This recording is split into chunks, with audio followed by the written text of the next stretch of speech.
오늘 이 시간 증거될 하나님의 말씀은 마태복음 18장 1절에서 20절 말씀입니다. 말씀을 함께 읽도록 하겠습니다. 그때의 제자들이 예수께 나와 이르되 천국에서는 누가 크니이까? 예수께서 한 어린아이를 불러 그들 가운데 세우시고 이르시되 진실로 너희에게 이르노니 너희가 돌이켜 어린아이들과 같이 되지 아니하면 결단코 천국에 들어가지 못하리라. 그러므로 누구든지 어린아이와 같이 자기를 낮추는 사람이 천국에서 큰 자니라. 또 누구든지 내 이름으로 이런 어린아이 하나를 영접하면 곧 나를 영접함이니 누구든지 나를 믿는 이 작은 자 중 하나를 실족하게 하면 차라리 연자 맷돌이 그 목에 달려서 깊은 바다에 빠뜨려지는 것이 나으니라. 실족하게 하는 일들이 있음으로 말미암아 세상에 화가 있도다. 실족하게 하는 일이 없을 수는 없으나 실족하게 하는 그 사람에게는 화가 있도다. 만일 내 손이나 내 발이 너를 범죄하게 하거든 찍어버리라. 장애인이나 다리 저는 자로 영생에 들어가는 것이 두 손과 두 발을 가지고 영원한 불에 던져지는 것보다 나으니라. 만일 내 눈이 너를 범죄하게 하거든 빼어내버리라. 한 눈으로 영생에 들어가는 것이 두 눈을 가지고 지옥불에 던져지는 것보다 나으니라. 삼가 이 작은 자 중에 하나도 없인 여기지 말라. 너희에게 말하노니 그들의 천사들이 하늘에 계신 내 아버지의 얼굴을 항상 배옵느니라. 너희 생각에는 어떠하냐? 만일 어떤 사람이 양 100마리가 있는데 그 중에 하나가 길을 잃었으면 그 99마리를 산에 두고 가서 길 잃은 양을 찾지 않겠느냐? 진실로 너희에게 이르노니 만일 찾으면 길을 잃지 아니한 99마리보다 이것을 더 기뻐하리라. 이와 같이 이 작은 자 중에 하나라도 잃는 것은 하늘에 계신 너희 아버지의 뜻이 아니니라. 네 형제가 죄를 범하거든 가서 너와 그 사람과만 상대하여 권고하라. 만일 들으면 네가 네 형제를 얻은 것이요 만일 듣지 않거든 한두 사람을 데리고 가서 두세 증인의 입으로 말마다 확증하게 하라. 만일 그들의 말도 듣지 않거든 교회의 말하고 교회의 말도 듣지 않거든 이방인과 세리와 같이 여기라. 진실로 너희에게 이르노니 무엇이든지 너희가 땅에서 매면 하늘에서 매일 것이요 무엇이든지 땅에서 풀면 하늘에서도 풀리리라. 진실로 다시 너희에게 이르노니 너희 중에 두 사람이 땅에서 합심하여 무엇이든지 구하면 하늘에 계신 내 아버지께서 그들을 위하여 이루게 하시리라. 두세 사람이 내 이름으로 모인 곳에는 나도 그들 중에 있느니라. 아멘. 오늘 성경 본문 말씀을 근거로 계산할 수 없는 용서를 경험하고 그 생명이 넘치게 살아요라는 제목으로 하나님의 말씀을 증거하도록 하겠습니다. 용서는 계산할 수 없는 것입니다. 예, 근데 우리는 많이 계산하고 살죠. 우린 날마다 계산하고 있습니다. 저와 여러분들이 받은 용서는 계산할 수 없는 것입니다. 근데 그 용서를 하라는 것이 아니라 용서를 경험하라는 것이죠. 그 용서를 경험한 사람이 그 용서를 하는 것이 아니라 용서를 전하는 것입니다. 모든 것이 다 하나님의 용서입니다. 근데 저와 여러분들이 우리는 사람이 사람을 용서한다고 얘기를 하잖아요. 그 말은 사실은 어폐가 있는 것이죠. 사람이 사람을 용서할 수 없습니다. 하나님만이 사람을 용서할 수 있습니다. 근데 그 용서를 경험한 사람이 하나님의 용서를 흉내내는 것입니다.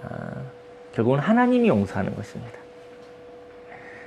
저 여러분들이 하나님의 용서를 먼저 경험하는 자가 되길 원하고요. 그 용서로 하나님의 용서를 용서할 때 저 여러분들이 억울하지 않기를 예수님이 축원합니다.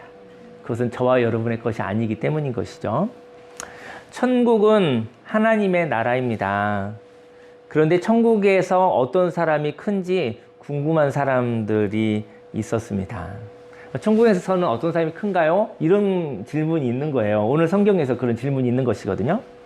아마도 천국에 입성한다는 것에는 의심이 없는 사람 같습니다. 저 여러분들이 천국에 간다라는 것은 당연한 거야. 그러니까 거기서 누가 1등일까 2등일까가 궁금한 것이죠.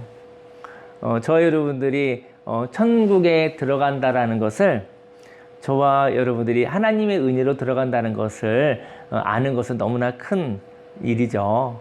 하지만 하나님의 은혜가 없는데 천국에 들어간다고 당연히 여기지 않으시기를 예수님을 축원합니다. 천국에 입성한다는 것에는 의심이 없는 사람들이죠. 그런데 거기에서 큰 사람이 되고 싶은 마음이 있었던 거예요. 천국에서 비교하여 큰 사람이 되고 싶은 사람은 비교의식이 있기 때문에 천국을 향한 사모함이 부족한 것 같습니다. 천국에서도 큰 사람이 되고 싶은 거죠. 천국은 차별이 없잖아요. 천국은 모두 다 하나님께서 있는 모습 그대로 보아주시잖아요. 근데 거기서도 누구보다 큰 사람이 되고 싶은 마음이 있다고 한다면 그건 천국 백성의 마음이 아닌 것이죠. 제가 처음 예수님을 믿은 시간들이 있었습니다. 제가 청소년 시기에 교회를 다니고 잘은 예수님에 대해 잘 몰랐지만 아무래도 하나님에 대해서 잘 몰랐어요. 하지만 그 하나님에 대한 그 좋은 것은 알 수 있더라고요. 뭐라고 설명은 할 수 없는데 하나님이 좋은 건 알겠더라고요. 그래서 하나님 신앙 때문에 하나님 이야기를 잘 모르지만 뭐 이렇게도 얘기하고 저렇게도 얘기하고 다녔었던 것 같아요. 그래서 자연스럽게 하나님 이야기가 많이 나왔었죠. 근데 저희 친구들 중에 그 대한민국에서 첫 번째라고 하는 서울대학에 들어간 친구가 있어요. 친구가 있었는데 보통 이야기하다 보니까 그 친구를 뭐 전도할 마음 뭐 이런 건 없어요. 왜냐면 제가 아직 하나님에 대해서 잘 모르기 때문에 또 전도하는 것을 뭐 어떻게 사람에게 어떻게 전도를 할 수 있겠어요? 그건 하나님이 은혜를 주셔야 될 부분이겠죠. 근데 그 친구가 제가 20살 때니까 34년 전에 그 친구가 지나가는 말로 했었던 말이 기억이 나요. 그 친구가 이렇게 얘기를 하더라고요. 천국이 없었으면 좋겠다 그러더라고요. 천국이 없었으면 좋겠다. 제가 인상 깊으니까 기억이 나는 거예요. 아니 왜 천국이 있으면 좋잖아요. 왜 없었으면 좋겠다고 얘기를 할까? 라고 얘기를 했어요. 그러면서 그 다음 얘기. 천국에 가면 또 일해야 되잖아 그러더라고요. 그때 저는 성경에 대한 지식도 하나님에 대한 지식도 많지 않아서 무엇라고 말할 수가 없었거든요. 아무래도 20살의 청년이 서울대학 가려고 너무 많이 공부했나 봐요. 너무 많이 공부해서 서울대학을 갔지만 또 세상에 있으면 또 공부해야 될 것 같고 또 세상에 있으면 거긴 일해야 될 것 같은 것이죠. 은혜라는 걸 모르니까. 그래서 20살 어린 청년이 서울대학 가려고 얼마나 공부를 많이 했겠습니까? 너무 많이 공부해서 공부하지 않아도 되는 나라, 일하지 않아도 되는 나라가 있었으면 좋겠다고 생각했던 것 같아요. 하나님의 말씀이었던 거죠. 근데 제가 어떻게 설명해 줄 수 없었어요. 그냥 그 이야기가 그냥 저에게 그렇게 이야기를 하네 친구가 이렇게 생각을 했었던 것이죠. 저 여러분들에게 일이 없는 곳이 있나요? 이 세상에 일이 없는 곳은 없습니다. 하나님 품 안에서만 예배드리는 시간, 하나님과 동행하고 교제하는 시간만 일이 없습니다. 그거는 일이 아니라 은혜라고 얘기하는 것이죠. 은혜를 일로 보지 않으시기를 예수님으로 축원합니다. 세상에 일 없는 곳은 없습니다. 그리고 일이 있는 곳에 평가가 있습니다. 저희 여러분들이 평가하고 있으면 일하고 있는 거예요. 판단하고 평가하고 있는 사람들은 일하고 있는 것입니다. 평가가 있으며 그곳에 누가 큰지 궁금하지 않나요? 누가 1등일까? 누가 2등일까? 이런 생각이 있다고 한다면 일하고 있는 것입니다. 아마도 이렇게 평가에 민감한 사람은 일을 하는 사람이죠. 일이 없는 천국에 입성할 티켓을 받지 못한 사람이 아닌가 생각됩니다. 일할 때도 있지만 일 없는 곳, 일하지 않는 자유와 평화를 이 땅 여행 가운데서 누리시기를 예수님을 축원합니다. 분명 일은 있습니다. 또 일도 해야 되고요. 하지만 잠깐 안식할 수 있는 여유와 평화가 있기를, 그 은혜를 체험하시기를 예수님의 이름으로 축원합니다. 제자들이 물어봅니다. 제자들은 아직 천국을 모르면서 천국에 들어간다는 전제 아래서 천국에서의 세상 생각을 물어보고 있는 거예요. 1절 말씀에 그때 제자들이 예수께 나와 이르되 천국에서는 누가 크니까? 라고 질문했던 거예요. 예수님한테. 예수님은 우문현답을 하시죠. 천국에 당연히 들어간다고 생각한 자들에게 천국에 들어가는 자격을 말하고 있는 거예요. 2절 말씀에 예수께서 한 어린아이를 불렀어요. 그들 가운데 세우시고, 그 시절에는 지금은 우리나라는 어린아이가 굉장히 존중을 받잖아요. 또 우리나라도 몇십 년 전만 갔어도 아마 여러분들의 시대에서도 어린아이 있었을 때 얼마나 많은 존재감이 없었잖아요, 사실은. 그 어린아이는 정말 많은 무시와 또 어려움을 겪었었던 시절이 있었습니다. 근데 지금도 전 세계에는 어린아이를 사람 취급 안 하는 곳이 너무나 많거든요, 사실은.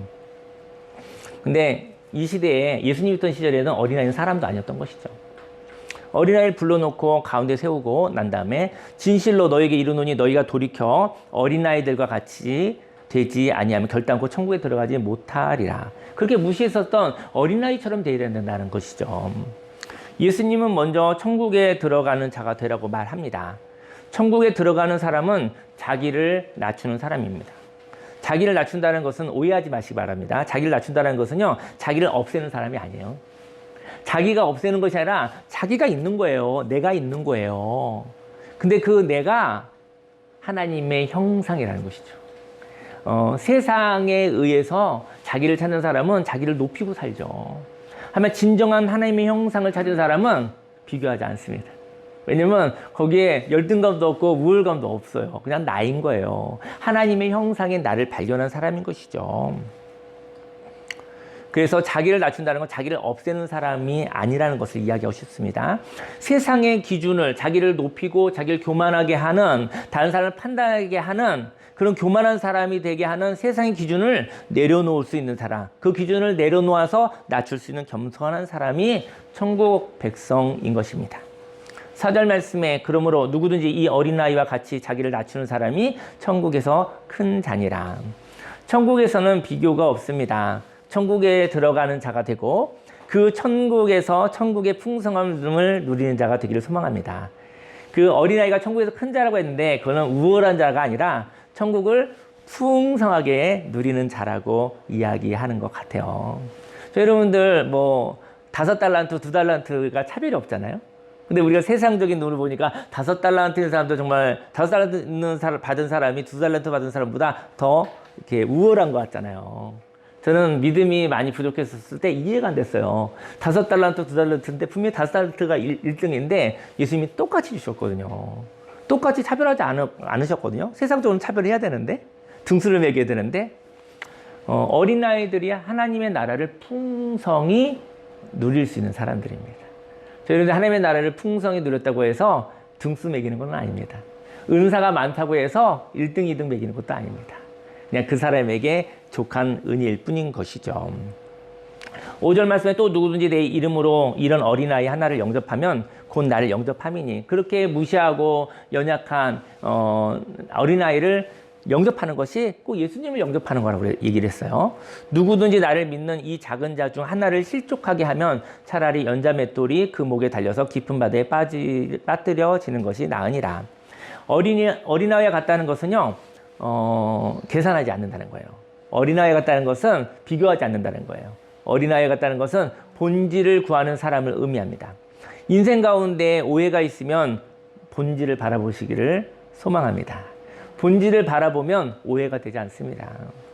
만일 오해가 있다면 하나님의 나라에 대하여 오해하고 있는 것입니다. 본질을 바라볼 수 있다면 진실을 알 수 있는 것입니다.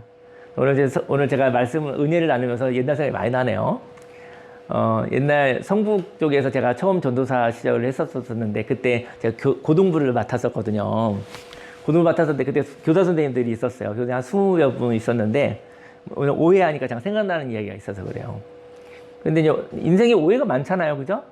근데 제가 이제는 뭘 알아서가 아니라 그때 이제 한 30살밖에 안 됐었는데 50 넘으신 우리 선생님들한테 그래도 교회 선생님이라고 이야기를 했었던 기억이 나요. 그랬더니 오해가 생기는데 그 오해가 풀 수가 없다라는 거예요. 자꾸 오해가 된다는 거예요. 그래서 제가 원론적인 얘기를 했어요. 인생도 별로 살지 않은 사람이 이렇게 얘기를 했어요. 어떤 결과를 보고 생각하면 오해가 돼요.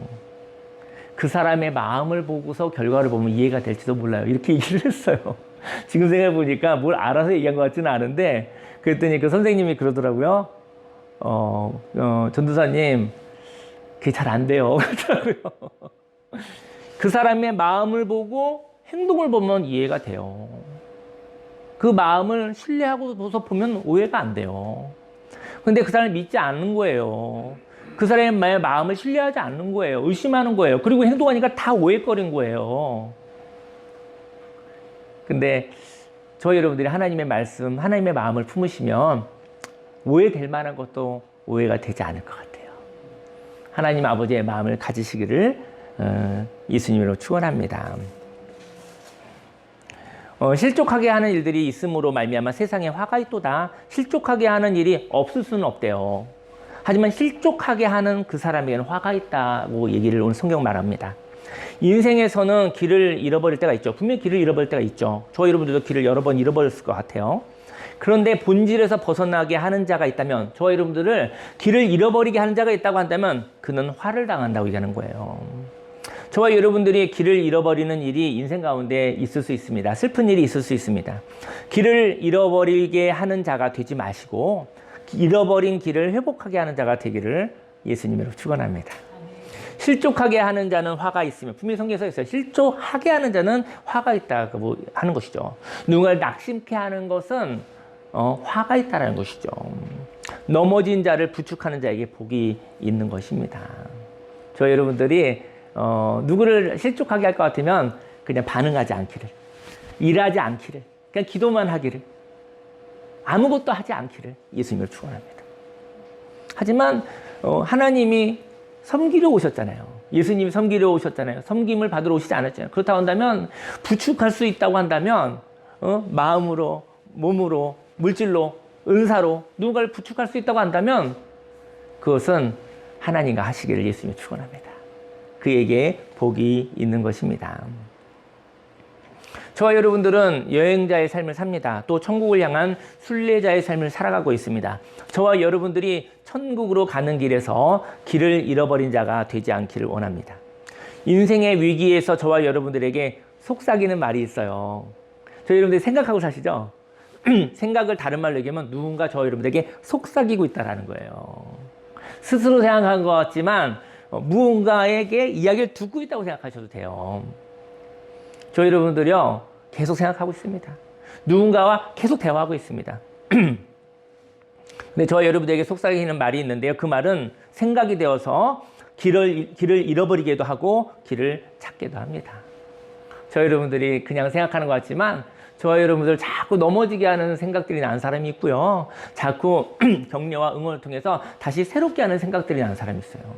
저는 이렇게 얘기하고 싶습니다. 저와 여러분들이 도적이 오는 것은 도둑질하고 죽이고 멸망시키려는 것뿐이요, 내가 오는 것은 양으로 생명을 얻게 하고 더욱더 풍성히 얻게 하려 함이라, 예수님이 하신 말씀이죠. 저희 여러분들이 멸망의 생각들, 파괴의 생각을 하는 것은 멸망자, 파괴자, 이간하는 자, 거짓말하는 자, 마귀와 이야기하고 있는 거예요. 세상적인 가치관과 이야기를 하고 있는 거예요. 그리고 예수님과 성령님 통해서 이야기하고 있다고 한다면 저희 여러분들 격려하고 응원하여 자꾸 살리는 것이죠. 새롭게 하는 것이죠. 저와 여러분들의 생각을 지키시기를 예수님의 이름으로 축원합니다. 암호하고 대화하지 않으시기를 예수님의 이름으로 축원합니다. 8절 말씀에 만일 네 손이나 네 발이 너를 범죄하게 하거든 찍어내버리라. 장애인이나 다리 젖는 자로 영생에 들어가는 것이 두 손과 두 발을 가지고 영원한 불에 던지는 것보다 나으니라. 만일 네 눈이 너를 범죄하게 하거든 빼어내버리라. 한 눈으로 영생에 들어가는 것이 두 눈을 가지고 지옥불에 던져지는 것보다 나으니라. 너무 이제 무서운 말인 것 같아요. 인생에는요 많은 상처가 있습니다. 시행착오가 있습니다. 이러한 상흔이 있어도, 상흔이 있으면 슬프잖아요. 상처를 보면 슬프잖아요. 하지만 그런 슬픔이 있을 수 있지만 그 흔적으로 인하여 기뻐하시기를 소원합니다. 인생 가운데 길을 잃어서 방황하는 자유는 있는데 길을 잃어버리는 자유인 거예요. 그 자유를 길을 잃어버리는 데 쓰지 않으시기를 바랍니다. 그리고 진리의 길로 돌이킬 때 생기는 흔적을 기뻐하시기 원합니다. 저희 여러분들이요 좀 방황할 때가 있잖아요. 누구나. 그러다 거기서 돌아올 때 사실은 슬픔이 있어요. 세월을 낭비했기 때문이죠.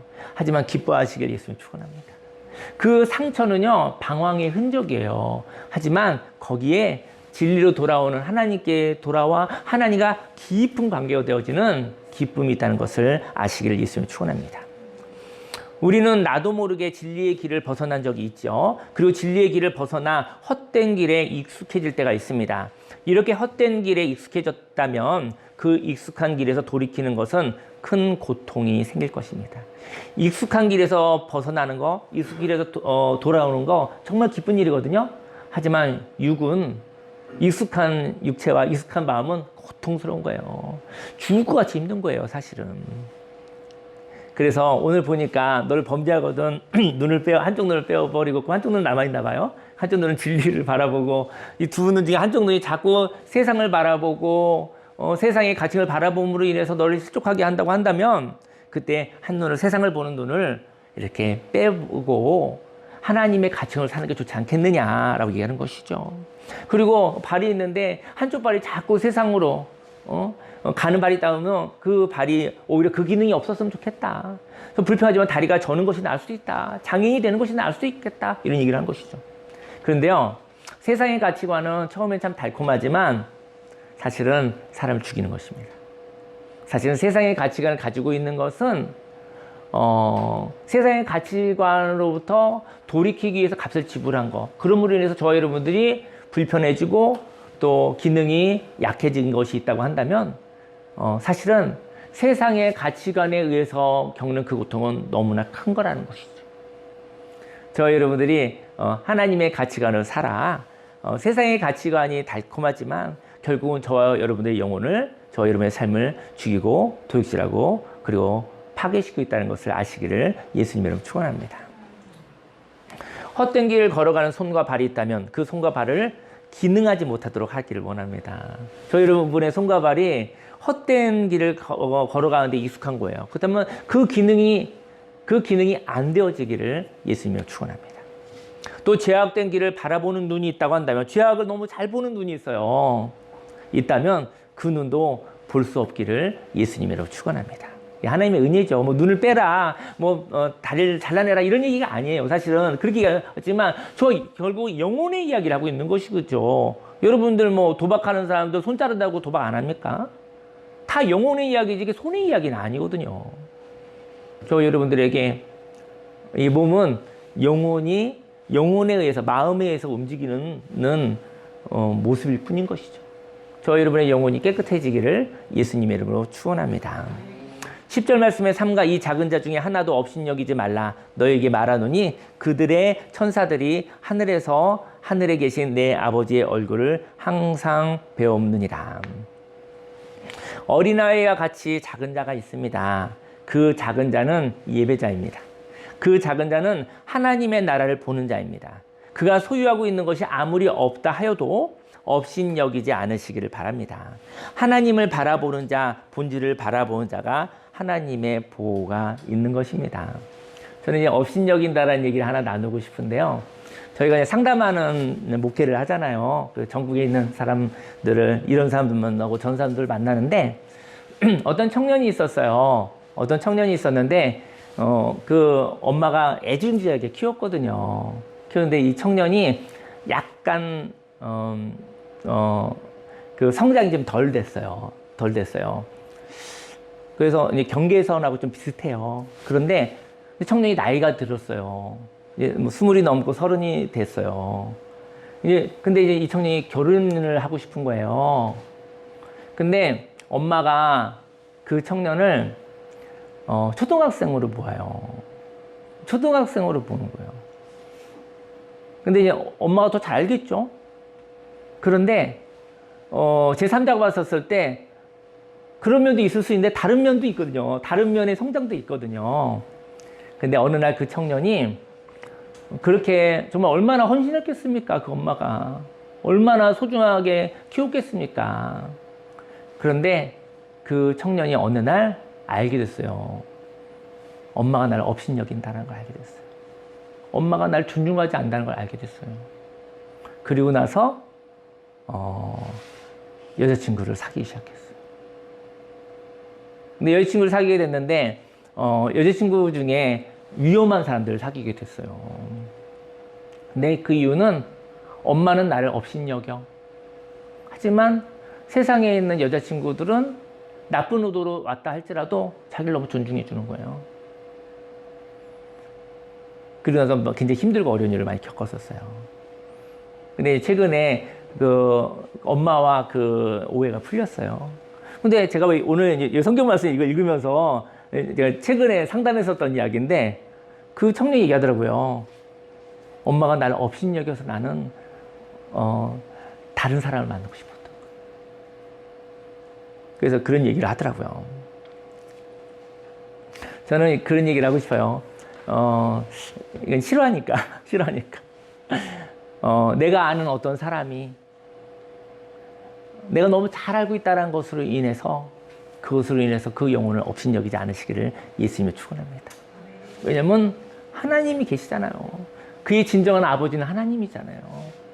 저희 여러분들이 그 육신의 부모가 됐다 한다면 저희 여러분들은 잠깐 하나님의 자녀를 맡은 위탁받은 그런 청직일 뿐이에요. 잠깐 선물로 받은 것 뿐이에요. 저희 여러분들의 소유는 아닌 것이죠. 하나님의 형상을 하나님의 자녀를 업신여기는 일이 있지 않기를 예수님의 이름으로 축원합니다. 12절 말씀에 너희 생각에는 어떠하냐? 만일 어떤 사람이 양 100마리가 있는데 그 중에 하나가 길을 잃었으면 그 99마리를 산에 두고 가서 길 잃은 양을 찾지 않겠느냐? 길 잃은 한 마리의 양을 되찾는 것은 기쁜 것입니다. 저는 성경을 읽을 때마다 세상적인 생각으로 읽을 때가 있고 하나님의 영으로 읽을 때가 있는 것 같아요. 성경을 많이 읽는 거 좋거든요. 하지만 하나님의 영으로 읽으시기를 예수님을 축원합니다. 세상적으로 성경을 읽으면 성경은 성경이 아닙니다. 세상적인 가치관으로 성경을 읽어서 성경을 가지고 못된 짓을 하는 사람들이 많이 있어요. 자기는 권위가 없으니까 성경이 이렇게 쓰여 있어 잘못 해석된 것을 가지고 폭력을 하고, 그러니까 이단교회도 있고 뭐 성경을 근거로, 공산주의도 성경을 근거로 나왔잖아요. 물론 이게 철학에서 끝났으면 좋았을 텐데 그게 통치 이념이 되고 어느 국가에 뭐 전제 국가를 만드는 이 시대여서 너무나 지금도 슬픈 나라들이 있죠. 길 잃은 한 마리의 양을 되찾는 것은 기쁜 것입니다. 길을 잃지 않은 양 99머리가 있었어요. 근데 99마리를 보고 여러분도 어떻게 하세요? 지금 99마리가 있는 거예요. 근데 한 마리 길을 잃은 양이 있는데 그 양을 찾으러 다니겠어요? 저는 못할 것 같아요. 옛날에는. 근데 이 성경인데 이상하다. 그냥 99마리나 잘 지키지. 한 마리 정도는 그냥 뭐 살아도 좋고 죽어도 어쩔 수 없다. 이런 마음이 있거든요. 그게 세상의 생각입니다. 세상은 그래요. 효과적이니까. 99마리 잘 지키면 돼요. 한 마리 정도 인생 가운데, 세상 가운데 뭐 그런 일이 있을 수 있지. 그게 세상의 생각인 것 같아요. 저는 이 성경을 읽는데 굉장히 이상하더라고요. 욕심 아닌가? 뭐 어느 정도 희생은 있지. 뭐 값도 좀 지불해야지.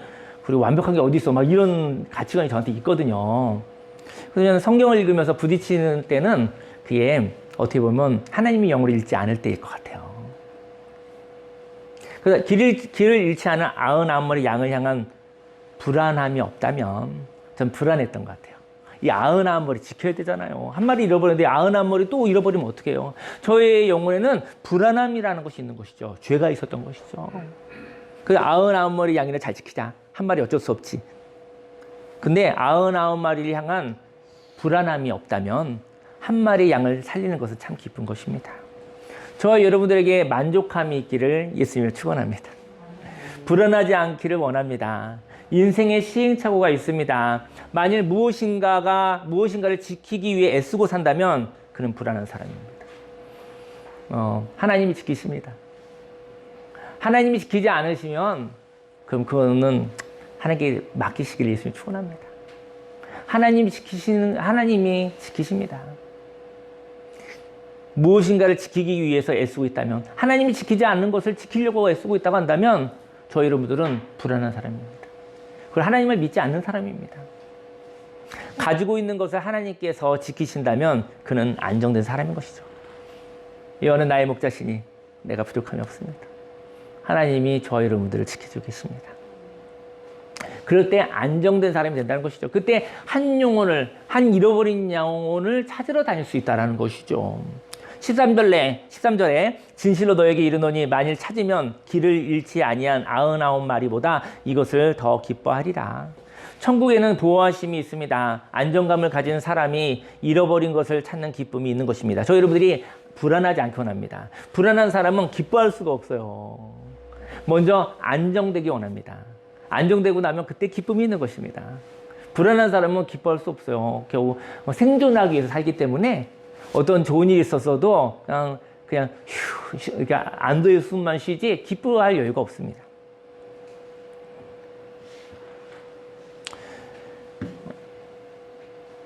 이렇게 안정감 위에 더해지는 기쁨은 완벽주의와는 다른 것입니다. 완벽주의는 불안해요. 완벽주의를 가진 사람은 불안합니다. 많이 불안합니다. 99마리의 소유가 있다 하더라도 그것은 지켜질 수 없는 것이죠. 그래서 한 마리의 양을 찾아도 그 양을 넣으면, 그렇죠? 99마리 있을 때 한 양을 찾아왔어요. 딱 찾아왔거든요. 뭐 어떻게 되죠? 또 다른 한 마리가 툭 튀어나가겠죠. 풍선 효과처럼. 그래서 한 마리를 찾아왔는데 금방 여러분들이 일이 계속 터지는 거 아시죠? 일 하나 해결하면 일이 또 있는 거 아시죠? 예, 계속 일이 터지는 것입니다. 그는 한 마리의 양을 찾아도 그 양을 넣으면 또 다른 한 마리의 양을 잃어버릴지 모른다는 불안감이 있습니다. 그는 100마리의 양을 채울 그릇이 되지 않는 것이고요. 만족감 있는 사람은 안정된 그릇이 있어서 그 그릇에 99마리의 양이 보호를 받고 있다는 걸 아는 것이에요. 한 마리의 양을 회복시키기 위해 집중할 수 있다는 것이죠. 저 여러분들이 좋은 일을 해도 늘 마음이 불안하다고 한다면 그 불안함을 하나님께 드리시는 자가 되기를 예수님의 축원합니다.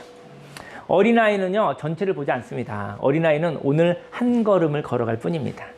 천국에는 비교가 없습니다. 어떤 것은 더 중요하고 어떤 것은 더 값이 있다고 얘기하지 않습니다. 천국에서는 평화, 수평 관계를 통해서 함께 교제하는 자유와 평화가 있는 것이죠. 14절 말씀에 이와 같이 이 작은 자 중에 하나라도 잃는 것은 하늘에 계신 너희 아버지의 뜻이 아니니라. 천국은 계산하지 않는 것입니다. 천국은 하나님께 드린 것은 보호받는다는 것을 아는 것입니다. 오늘 잃어버린 것을 회복하기 위해 하나님과 함께 살아가는 것이 천국인 것입니다. 실족하는 형제가 있습니다. 15절에 내 형제가 죄를 범하거든 가서 너와 그 사람과만 상대하여 권고하라. 만일 들으면 내가 내 형제를 얻은 것이요. 만일 듣지 않으면 한두 사람을 데려가서 그 두세 증인의 입으로 말마다 확증하게 하라. 만일 그들의 말도 듣지 않거든 교회에 알리고 교회의 말도 듣지 않거든 이방인과 세리와 같이 여기라. 실족하는 사람들에게 저와 여러분들의 하나님의 생명이 있다면 찾아가 보라는 것 같아요. 근데 하나님과 함께 가시기 바랍니다. 혼자 가지 않으시기 바랍니다. 혼자 가서 하는 것은 헛수고예요. 하나님의 마음과 하나님의 능력과 하나님의 보호하심과 함께 가시기를 예수님을 축원합니다. 18절에 진실로 너에게 이르노니 무엇이든지 너희가 땅에서 매면 하늘에서도 매일 것이요 무엇이든지 땅에서 풀면 하늘에서도 풀리리라. 진실로 다시 너에게 이르노니 너희 중에 두 사람이 땅에서 합심하여 무엇이든지 구하면 하늘에 계신 내 아버지께서 그들을 위하여 이루게 하시리라. 두세 사람이 내 이름으로 모인 곳에는 나도 그들 중에 있느니라. 두세 사람이 함께하면 하나님이 함께 하시다고 하는데요. 저는 이런 얘기를 하고 싶어요. 한 사람의 마음도 변화시키기가 힘듭니다. 근데 두세 사람이 만약에 함께 할 수 있다면, 한 마음을 풀 수 있다면 하나님의 역사입니다. 저희 여러분들이 개인적으로 하나님과 하나가 되기를 예수님 축원합니다. 하지만 공동체 또는 가정 또는 공동체가 한 마음 될 수 있다고 한다면 거기 하나님이 계십니다. 하나가 되게 하는 것은 사람의 능력으로 가능하지 않습니다. 사람은 잘났다 못났다 따지는 사람들이거든요. 잘났다 못났다 따지는 사람은 하나가 될 수가 없습니다.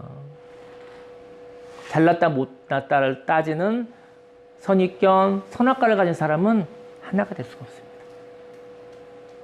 하나님의 위로와 격려와 하나님의 응원이 있는 저와 여러분들이 되기를 예수님을 축원합니다.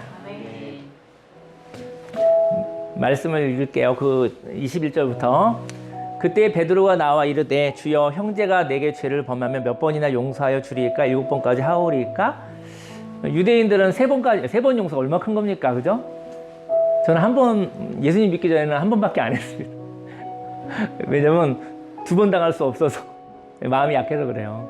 한 번 어떤 힘든 일 겪으면 빨리 손절하고 도망가서 살아야지. 어떻게 2번 그런 일 겪겠습니까? 근데 보통 3번까지는 유대인들은 하는 게 3번 대단한 겁니다. 한 사람한테 3번 용서해 주는 것이 보통 일이겠어요? 3번 기회를 줄 수 있겠어요? 그래서 베드로가 물어본 것이죠. 몇 번 할까요? 근데 넉넉하게 7번까지, 7번은 대단한 거죠. 어떻게 7번이 7번까지 하오리니까 넉넉하게 얘기했더니 우리 예수님은 더 넉넉하게 얘기하신 것이죠.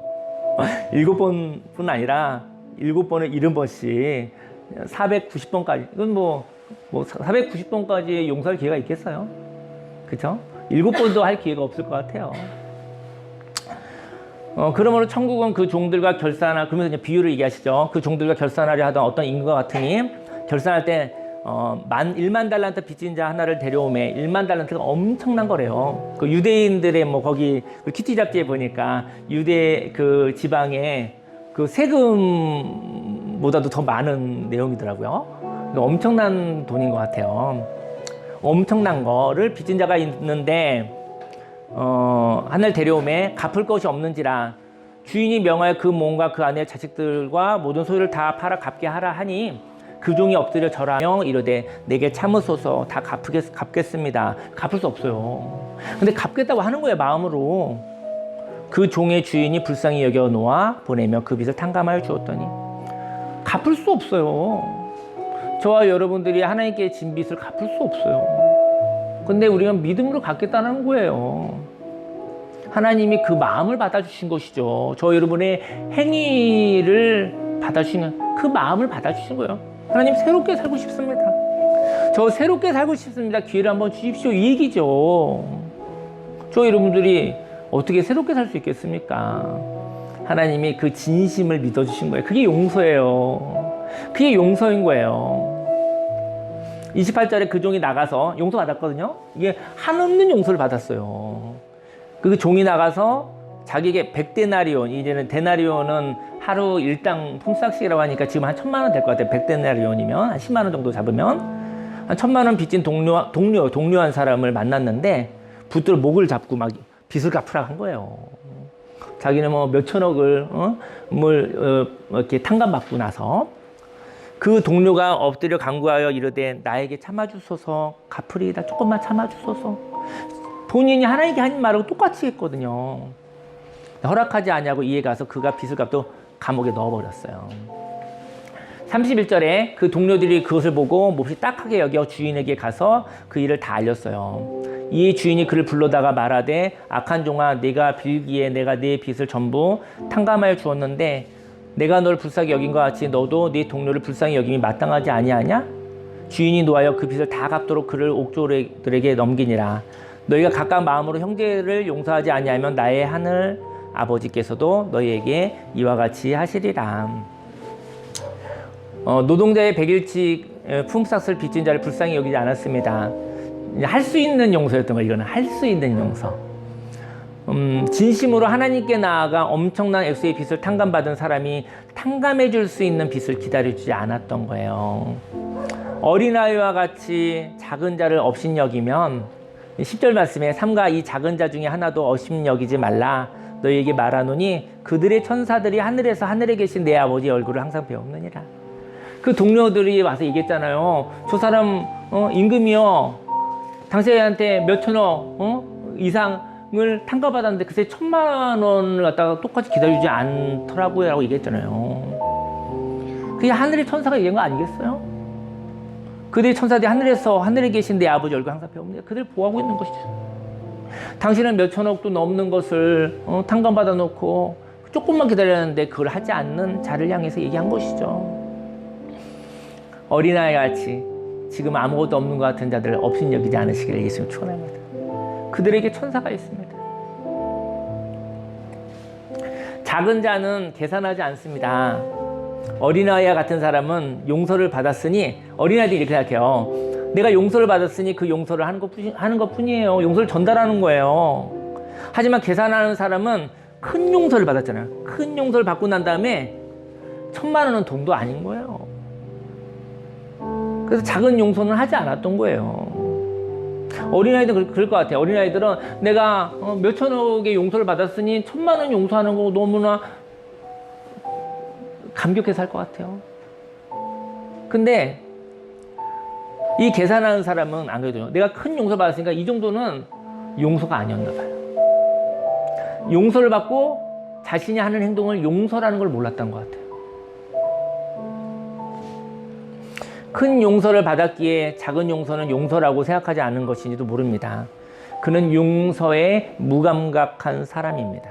큰 용서를 용서받은 것을 당연함으로 여긴다면 작은 용서는 용서라고 여기지 않을 것입니다. 이게 말도 안 되는 소리죠. 근데 이 말도 안 되는 삶을 저와 여러분들이 때로 살고 있다는 것입니다.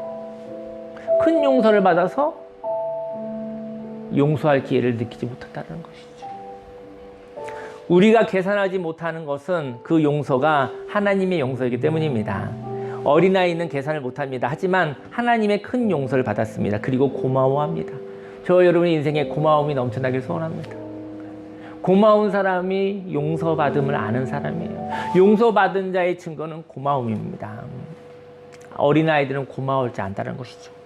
그리고 그 용서를 베풀 사람을 만나죠. 그리고 그 하나님의 용서를 전달할 뿐입니다. 하나님의 용서를 받은 사람은, 다시 말해 날마다 새로운 삶을 선물로 받은 사람은 생명이 넘치며 그 생명으로 누군가를 용서하는 삶을 살아갑니다. 오늘은요 은혜의 날입니다. 이게 뭐냐면 오늘은 은혜의 날이 이게 1만 달란트짜리 용서예요. 여러분들이 오늘 아침에 새로 태어났어요. 저 여러분들의 과거가 다 용서됐고, 저 여러분들이 다 과거가 지나가 버렸어요. 저 여러분의 과거가, 그 과거가 오늘 저와 여러분들에게 아무런 영향을 줄 수 없는 1만 달란트의 용서를 받았어요. 그런 용서를 받았는데 오늘도 저 여러분들이 불편한 일이 있을 거예요. 따질 만한 일이 있을 거예요. 근데 오늘의 마음에 들지 않는 삶이 있었을 때 용납하여 주시기를 예수님을 축원합니다. 하나님께 용서를 받고 왜 오늘 살아가면서 마음에 안 드는 일이 생기면 왜 그렇게 자기 자신을 목 조르죠? 다른 사람을 목 조른 것 같죠? 저 여러분들이 하나님의 용서를 받고 사실은 내 자신을 목 조르고 사는 거예요. 내 자신을 목 조르고 사는 사람이 다른 사람의 목도 조르고 사는 거예요. 하나님의 용서 안에서 하나님이 주신 새날에 오늘도 완벽하지 않습니다. 오늘도 저와 여러분의 욕심만큼 살 수는 없습니다. 욕심만큼 살 수 없었을 때 그럴 수 있다고 넘어가 주시기를 예수님 축원합니다. 네, 기도하기 원하는데요. 참 한 주에 한 번 만나니까 제가 참 할 얘기가 많아요. 왜냐면 그냥 지난주에 만났는데 한 달 전에 만난 것 같아. 추수감사절이 지난주였잖아요. 근데 정말 저만 그런가요? 한 주 만에 만나기 한 달 만에 만나는 것 같아요. 2달 만에 만나는 것 같기도 하고 그래요. 그냥 아니요, 아득해요. 일이 많았어요. 저한테 15년 전 20살에 미국으로 이민 간 친구가 있어요. 그 친구가 이제 15년 전에 잠깐 한국에 나왔다가 15년 전에 또 미국에 갔거든요. 거기서 결혼도 하고 이번 주 중에 그 친구를 만났어요. 중학교 친구이 우리가 8명인데 만나서 노량진 수산시장에서 자연산 회를 어쨌든 해가지고 술도 먹고, 전 술을 안 먹었지만 술 먹고 뭐 얘기하고 쓸데없는 얘기하고 막 그런 일이 있었어요. 근데 그랬는데 이제 그 친구가 다음 주에 가요. 다음 주에 가는데 제가 그 즐거운 날을 별로 즐겁게 못 보냈어요. 너무 소중해서 즐겁게 못 보냈어. 왜냐면 이 친구하고 있을 때 별로 안 되잖아. 그래서 그래서 못 놀았어. 그 시간이 무슨 말을 할지 모르겠어요. 그냥 친구 얼굴 보는 것으로 아까워가지고 말을 못했어. 근데 너무 속상해. 왜냐면 또 이제 가면 또 언제 만날지 모르는데 그런 생각이 또 들고. 근데 이 친구가 15년 전에 있었어요. 그 친구는 제가 좀 편한 것 같아. 옛날에 어떤 사역을 하다가 제가 단기 선교도 비전 트립도 가도 제가 부산 쪽에다 교회를 개척하려고 부산 쪽에서 이렇게 비전 트립도 가고 그랬거든요. 그러고 하다 보니까 15년 전에 이 친구가 이제는 미국으로 떠나야 되는데 제가 그런 일정이 겹쳐서 좀 충분히 같이 교제를 못했어요. 근데 떠나는 날이 만나서 이렇게 했는데 제가 공항에 시간이 별로 없으니까 공항에라도 좀 따라가고 싶어서. 왜냐면 친구 이제 떠나면 또 언제 만날 수 없으니까. 그래서 이제는 그 강남에서 잠깐 만나고 그다음에 공항에 따라가려고 했더니 이 친구가 저한테 그러더라고요. 따라오지 마 하더라고. 그래서 난 따라가려고 했더니 그러더라고요. 촌스럽게 따라오지 마 그러더라고. 그래서 못 따라갔어요. 15년 전 일이야. 근데 제 속에는 굉장히 섭섭하더라고. 따라오지 말라는데 촌스럽다는데 어떻게 따라갈까? 근데 그 친구는 아마 제가 좀 편했던 것 같아요. 왜냐면 어쩌면 공항에서 이렇게 헤어지기 그렇게 싫을 수도 있지. 뭐 여러 가지 이유가 있을 것 같아요. 근데 그 얘기를 듣고 나서 제가 생각해보니까 15년 동안 제 마음속에 그 얘기가 있더라고요. 근데 이번에 가서 그 친구를 보고 왔는데 그냥 이해가 되더라고요. 뭐 물어보지 않아도 될 것 같아. 그냥 조금 나이도 먹었고 조금 이제 성장했으니까 여러 가지 그 얘기할 상황이 그냥 말하지 않아도 알 것 같아. 그 친구 얼굴 보고 왔어. 천국에서는 말해도 되고요. 말하지 않아도 이해가 될 수 있을 것 같아요. 말해도 돼요. 하지만 말하지 않아도 이해될 수 있을 것 같아요. 그래서 아마 그 친구는 좀 말하는 친구였던 것 같고 저는 좀 말 못하는 사람이었던 것 같아요. 오늘 이 시간 저희는 기도하기 원합니다. 기도할 때 하나님의 나라에서 어린아이가 갖기를 원해요. 하나님의 영으로 충만하기 원해요. 어린아이처럼 말해도 좋아요. 그리고 또 하나님이 주시면 그냥 진실을 느낄 수도 좋을 것 같아요.